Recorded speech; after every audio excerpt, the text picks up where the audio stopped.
Hi YouTube! In this video we will be telling you guys how we both immigrated to New Zealand in two parts. Part one will be about how I became a permanent resident and then a citizen of New Zealand, and part two will be how I became a permanent resident of New Zealand.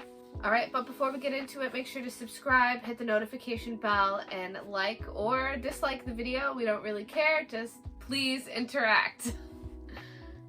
Just a quick note that this video, part one and part two, neither of them are supposed to be advice, legal advice, immigration advice whatsoever. It's just our story and what we went through to get here. We highly suggest that you get legal advice if you are thinking about coming to New Zealand. You can get an immigration lawyer here if you need help, but we felt that we could handle it on our own. And obviously laws change, things change, rules for change. Immigration purposes and everything like that. So you have to make sure you check yourself before, you wreck yourself. Check yourself before you wreck yourself. Hi, I'm Corey, and I'm going to tell you about how I became a permanent resident and now a citizen of New Zealand.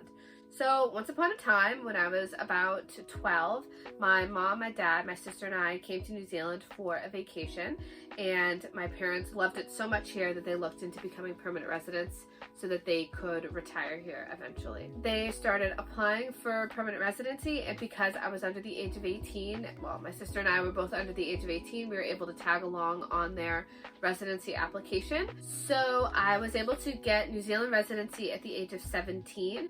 Basically, all I remember having to do was go to the doctor, get my x-ray for my chest to make sure I didn't have TB, and fill out some paperwork and sign some stuff. Basically, that's all I really remember. So I got that at 17. I got my permanent residency at 21, and all I had to do for that was really just spend some time in New Zealand. So when I got it at 21, it was probably the best gift I've ever gotten from my parents because it allowed me to get a lot cheaper deals on education. Because it was cheaper than going to school in the States, I decided to get my master's in business management from the University of Canterbury. The day I entered the country with Patrick in 2014 was the day that the clock started ticking for my 5-year minimum that I needed to live in New Zealand in order to become a citizen. So between 2014 and 2019, I lived here in New Zealand with no problem. I never left the country for longer than a few weeks to visit family in the States or to go on vacation. And after the 5 years was up, I was able to apply for citizenship. It was actually quite easy. It was just a lot of paperwork and proof. It really wasn't that hard. After a few months, they got back to me and said that I was granted citizenship. I was then invited to attend a citizenship ceremony. There aren't too many ceremonies every year, but in Dunedin, they've become more and more frequent, so I didn't have to wait too long to do the ceremony, and I'll show you a clip of that in a second. But before I do that, can you please write in the comments if you've ever been to an immigration ceremony and what your experience was. I thought it was really, really heartfelt and touching. So at the citizenship ceremony, I was given this really nice book just to welcome me to becoming a Kiwi. And I also was granted this, my certificate of citizenship. This is what enabled me to apply for a New Zealand passport. So we'll show you the clip of the citizenship ceremony right now.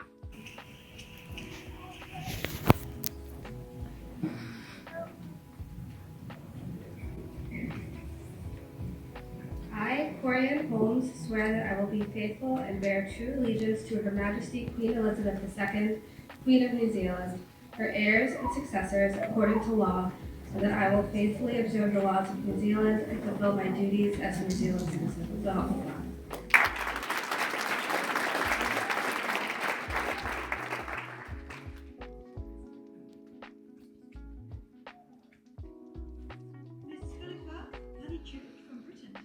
After the ceremony, I was able to apply for my New Zealand passport. Now I have 2 passports.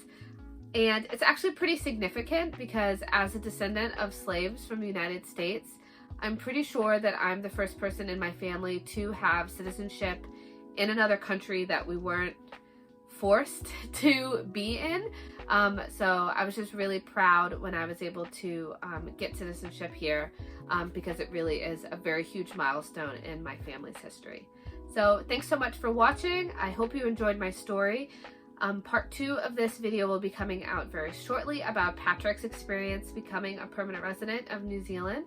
And here's a really quick sneak peek of a reenactment of a very heart-wrenching moment about 3 years ago. So stay tuned for that. Hey, honey.